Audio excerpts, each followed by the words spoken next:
Bueno, con esta luz espantosa, a ver si ahí se me va a ver mejor, un poco más azul, pero bueno. Es lo que hay, chicos, es lo que hay. ¿Hoy qué día es? Hoy es lunes 19 de septiembre. Y hoy me puse a trabajar un poco en el villano de mi historia. Porque me di cuenta que estaba obviamente pensando demasiado en todo lo externo, en todo lo que va a ser el mundo de mi historia. Y un pequeño detalle, como que no concentré en alguien en particular, quién va a ser el malo de la historia, ¿no? Obviamente que hay un enfrentamiento entre especies, pero más allá de este enfrentamiento es como que necesito, o por lo menos yo, según como a mí me gusta trabajar, necesito poder enfocarme en alguien, que haya una persona opuesta a mi protagonista, ¿no? Y la verdad que se me está haciendo un poco complejo el bajar la historia, porque es como que sigo creando todo lo externo y me estoy olvidando de los protagonistas. No sé cómo solucionar esto, sinceramente, porque siento que cada vez construyo más. Creo que esto ya lo dije porque son distintos clips, así que probablemente me repita. Pero bueno, la cuestión es que ahora estoy trabajando en mi villano y lo que hice fue tratar de contraponerlo a mi protagonista. Y entonces me pregunté, ¿qué es lo que necesita mi protagonista, ¿no? Entonces, en base a este camino que quiero que mi protagonista recorra en mi novela, en base a eso, ¿cómo yo podría ser como la otra cara, ¿no? Como que de alguna manera el villano la impulse a que salgan cosas que ella necesita. A ver, primero lo que me puse a hacer fue ir a YouTube y ver análisis, porque a mí me encanta. Yo sé que muchos de acá no les gusta el tema de los análisis, por eso no quiero compartir tanto, porque yo la realidad es que me meto en YouTube a ver análisis de todo, de personajes, de películas, porque yo soy muy visual y aprendo muy rápido, y siempre los análisis lo hacen en base a películas. Yo tengo un producto en la escuela que es el análisis de fragmentado, donde ahí les cuento los flashbacks, los presagios, cómo usar tantos personajes y demás.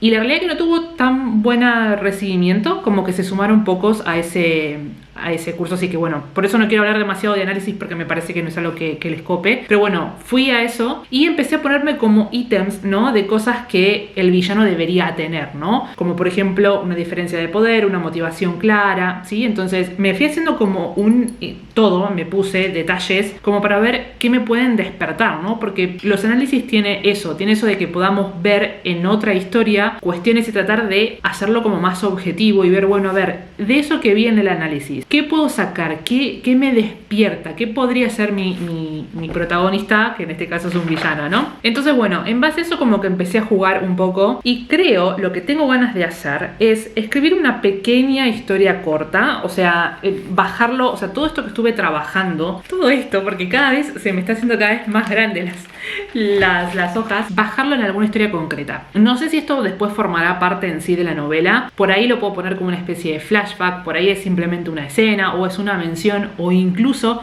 podría serlo una novela aparte. En fin. Cuestión que probablemente escriba una novela sobre esto. Una novela corta, una historia corta.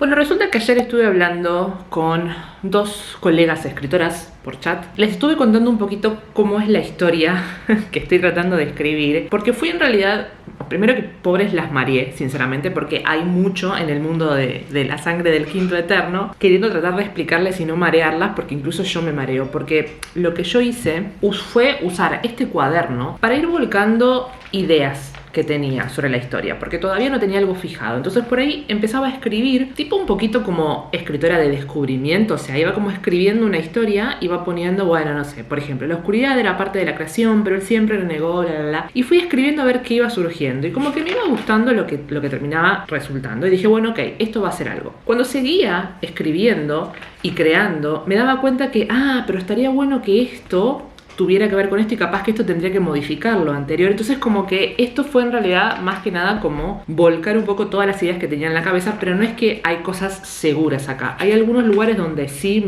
digamos, lo terminé tomando, pero no todo. Entonces claro, hoy en día en la cabeza tengo sinceramente un quilombo.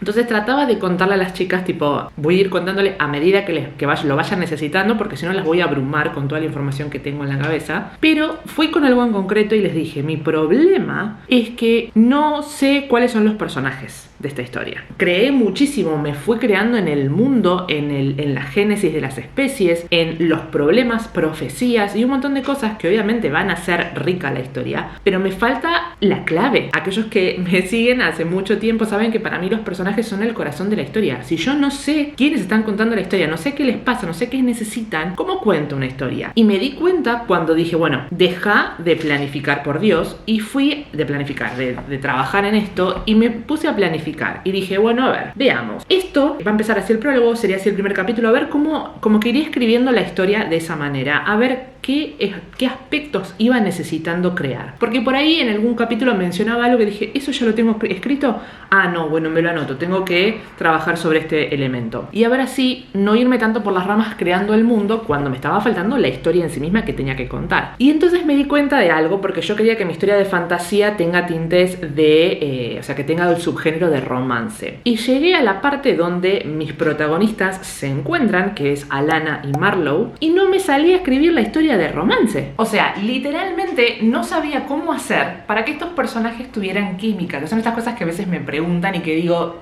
para mí el tema de generar esto en los personajes es entender quiénes son, qué sienten y cómo lo reflejan. Es como cuando ustedes dicen por qué, por ejemplo, no les gusta determinada persona.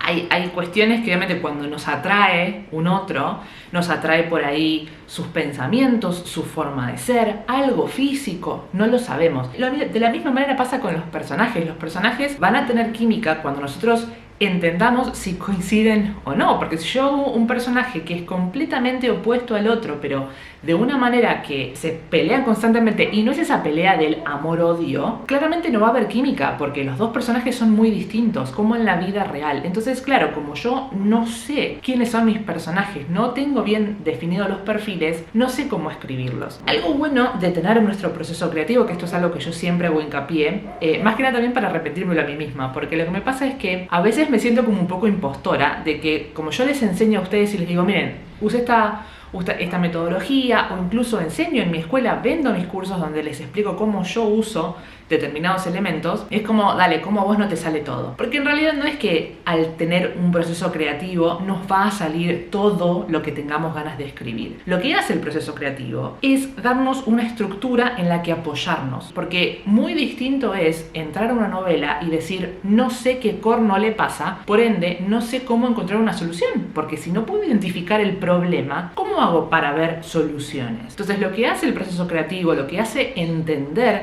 todo lo que tiene que ver el proceso de escritura, entender la parte teórica, es poder identificar dónde está el problema. En mi caso, claramente pude construir todo el mundo, toda la historia, todos los elementos, o sea, por eso no tengo drama, pero me estoy dando cuenta que lo que me está faltando son los personajes. Entonces, ya por lo menos puedo ir ahí, al problema, y decir, ok, ¿qué me falta de los personajes? ¿Los tengo bien definidos? No. ¿Hay algún elemento dentro de la construcción de los personajes que ya lo tengo definido y por ahí algo que esto es lo que no me molesta, esto sí? Por eso está bueno que, y siempre los aliento, a que traten de armar su propio proceso creativo. Todas las cosas que yo les enseño, implementenlas y fíjense cómo funciona con ustedes, porque por ahí hay veces que hay algunas herramientas que tal vez les funcionen a algunos escritores y a otros no, y la única manera de saberlo es probando. Así que bueno, ayer les hablé a las chicas precisamente para eso, para contarles y decirles, este es mi problema. Mi problema es que me estoy yendo por las ramas y me estoy olvidando de los personajes, porque posta que no sé cómo escribir esta historia. En un momento las chicas me dijeron como, che, es necesario que tenga tantos personajes, porque yo les dije que están los narradores de Alanna y Marlowe, pero es probable que aparezcan 2 como mínimo más y es porque como que yo necesitaba que haya otros ojos dentro de la historia. Entonces es como que nada, es complejo, pero trato de decirme a mí misma que nadie me está corriendo, que esto es una historia que quiero escribir para mí, quiero escribir una novela de fantasía para nadie. Yo le contaba esto ayer a las chicas y Maggie, por ejemplo, me decía, lo que pasa es que las historias de fantasía suelen tener entre 130.000 y 150.000 palabras, porque realmente lo necesitan. Y ahora me doy cuenta que realmente quiero contar todo esto y no me entra en un libro corto. El libro corto para mí serían 300, 400 páginas más o menos. No me entra en un libro así todo lo que yo quiero contar. Así que lo que yo voy a tratar de hacer, me voy a fijar, todavía no lo sé, voy a planificar esta historia porque yo sé bien cuál va a ser el final, por lo menos de esta primera parte de lo que estoy pensando, y voy a ver cuántas páginas me quedaría, ¿no? Porque yo más o menos lo que hago cuando planifico es voy capítulo por capítulo, y yo más o menos ya como me conozco me doy cuenta, ¿no? Porque por ejemplo digo, si mis capítulos quiero que tengan entre 1500 y 2000 palabras, entonces cuando yo me zarpo poniendo todas las cosas que quiero que pasen en el capítulo, me doy cuenta que va a ser un capítulo largo. Y si no, voy a tratar de dividirlo, etcétera, ¿no? Pero más o menos, en base a lo que yo voy a estar armando, voy a saber más o menos cuántas palabras va a tener. En ese caso voy a ver si puedo cortarlo a la mitad. Es decir, si puedo fijarme que la historia se va desarrollando, que tiene un corte en la mitad y voy a seguir en el segundo libro que sigue la misma historia. No sé si se entiende, porque no quiero que mi novela tenga más de 60.000 70.000 palabras, porque de hecho La condena al silencio, que tiene 86.000 creo, para mí, yo veo el libro y para mí es un libro un poquito gordo. Está bien que es un libro de fantasía y se entiende que lo tenga que ser, pero bueno, para mis estándares me gustaría que sea más cortito. Entonces por ahí estoy tratando de que sean 60-70.000 palabras y veo si en el corte queda bien, si efectivamente me fijo que queda mal porque no se desarrolla tanto o queda como muy cliffhanger, que la realidad es que no quiero, tendré que sacrificarme y hacer un libro grande que no quisiera. Vamos a ver. También estoy tratando de amigarme un poco con la lectura. Ayer justamente hablando con las chicas, Maggie me decía, ¿cómo no leíste Acotar? Yo leí Acotar, o sea, el primer libro, pero no seguí con la trilogía, y ella me dice, no, es que no sabes lo que pasa después, o sea, como que seguí leyéndolo. Así que, Maggie, te escuché, ya tengo descargado el segundo libro, que es Una corte de niebla y furia. Yo lo había empezado a leer, lo tengo en mi casa en físico, pero nunca lo terminé, porque me gusta ese libro más que nada, por lo menos por lo que leí en el primero, porque básicamente tenemos un protagonista, o sea, tenemos a Feyre, que es el narrador en primera persona, y es una historia que, si bien está en un mundo fantástico, el corazón es la historia de amor con Tamlin, por lo menos en el primero. Es eso, ¿no? Y todas las cosas que van pasando, que van sucediendo como problemitas, que van introduciendo elementos del mundo, siguen teniendo como correlativo la relación de los dos. Es cómo afecta eso a la relación de los dos. Entonces, yo quiero algo así, no quiero algo complejo, porque imagínense si a mí me está costando traducir todo lo que tengo en la cabeza, el lector se va a marear. O sea, estoy completamente segura. Entonces, quiero una historia sencilla. Está bien en todo este mundo que, nada, lo recontra construí, pero quiero tratar de hacer una historia sencilla, así que veamos cómo sale.